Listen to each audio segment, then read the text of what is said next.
Our role as real estate investors is to eliminate risk or reduce it. So, let me give you five risky things that real estate investors do so you can be more informed and better really manage the risk as a real estate investor. But before I do, my name is Courtney Fricky. I'm doing one video a day for the first 100 days of 2025. Let's get at it. Another day, another video.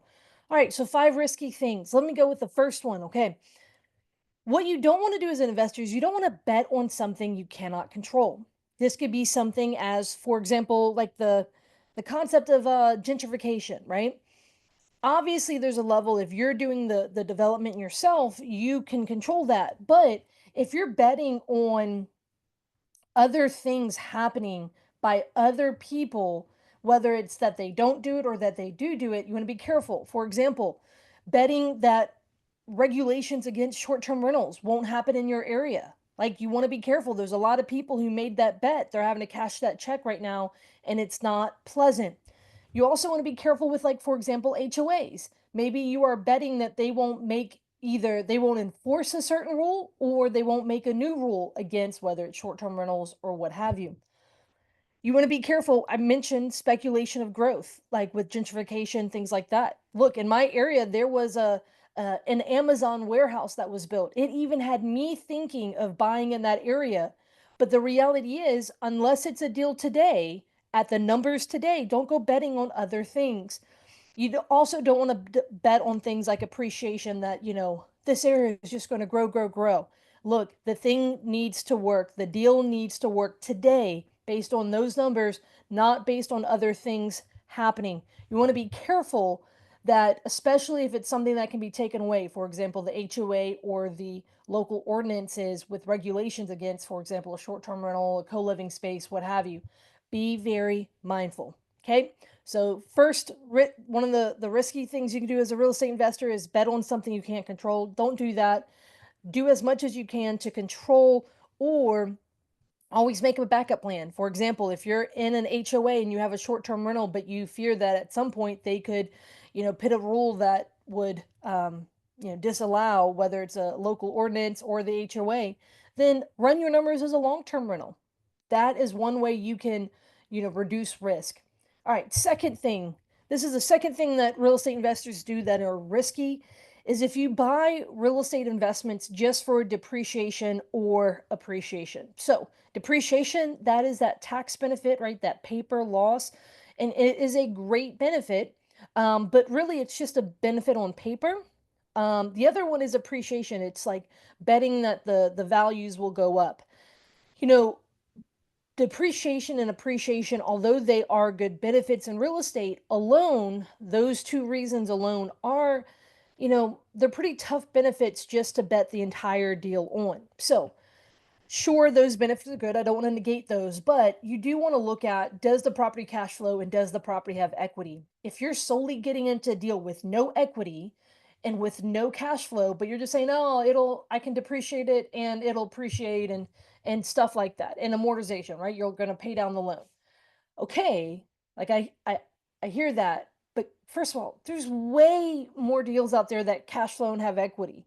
So if that's it, it tells me almost that your poor deal making skills exist because there's plenty of other deals out there. There needs to be some outlying reason why you're buying. Maybe it's a phenomenal location, and that deals very rarely come up available there.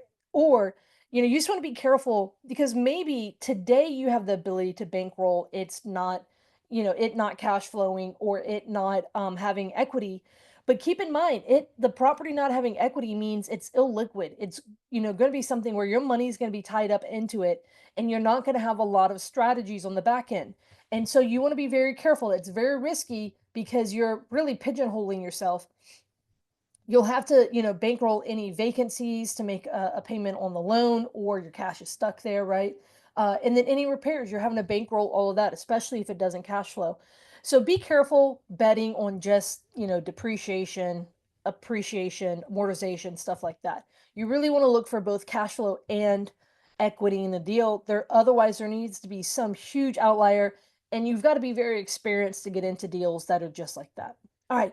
Third risky thing that real estate investors do is short-term debt. granted, I understand short-term debt has helped people in their deals, but the reality is short-term debt is inherently risky. Now, what do I mean by short-term debt?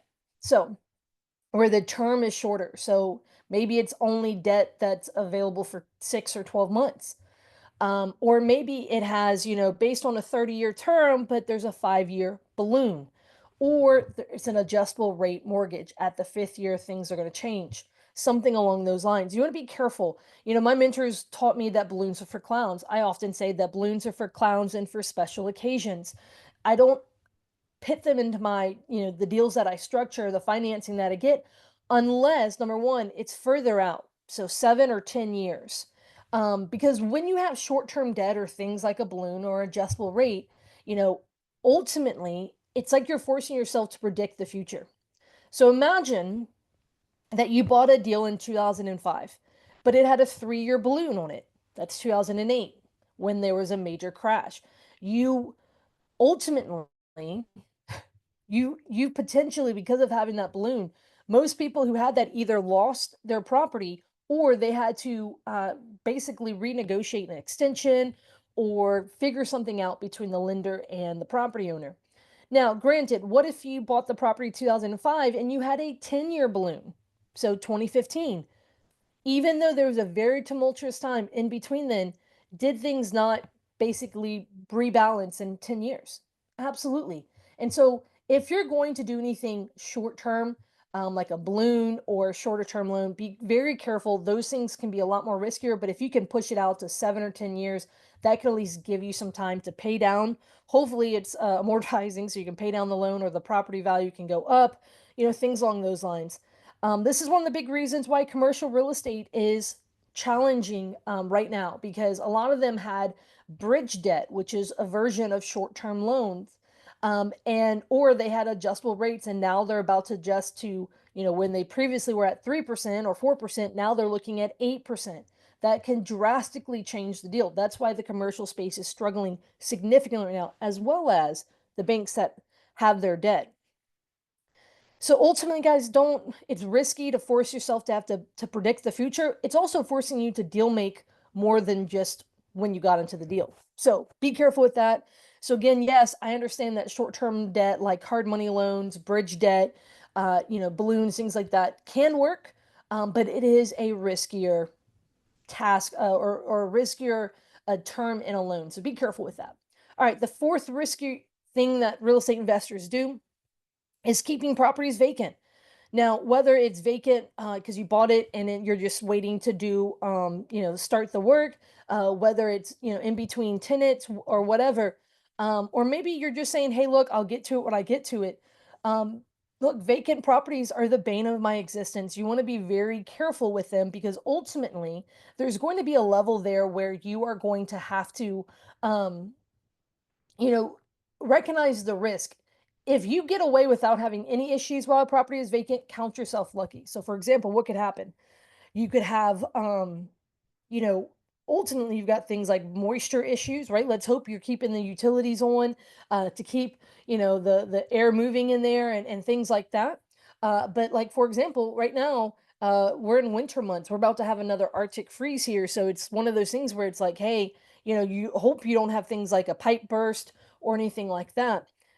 You also don't want things like squatters, whether that is people or pest, right? And then you definitely don't want things like vandalism or theft. All of those things are a greater risk when a property is sitting vacant. Look, I just recently the other day walked a new construction property. If you follow me on social media, I shared this. I walked a new construction property that's been sitting on the market for 2 years. So I walked the property trying to see if I could help the builder, the owner. And when I walked it, I not only found moisture issues, but because of those moisture issues, I found active live termites. Super sad. Obviously, that's no bueno. That's not good. You want to make sure that you are doing everything you can to limit the vacant properties in your portfolio. Not only do they not cash flow, but they invite a lot of negative risk um, that you really just want to try to mitigate against. All right, and the fifth risky thing that investors do is they self-insure. Now, obviously, if you're self-insuring, that is generally going to be because you own the property outright, or maybe you have it with partners and it's a decision you're making. So it does limit your ability with leverage. And so there's a level though you would be mindful with that. Look, if I have a mentor who's based out of Tampa, and he self-insures, and he recently just had two hurricanes hit Tampa back to back, Milton and Helene, in 2024 hit. And I had the conversation with him. Some people were being smart asses and saying, well, how does it feel to self-insure now? And haha. But the reality is he said, if it would have been my first year, it would have completely taken me out, right? Like because he had, multiple like loss. He had major loss, and he's having to come out of pocket because he's not insured for that. But he said, and this if this also would have been my first year self-insuring, it would have taken me out as well.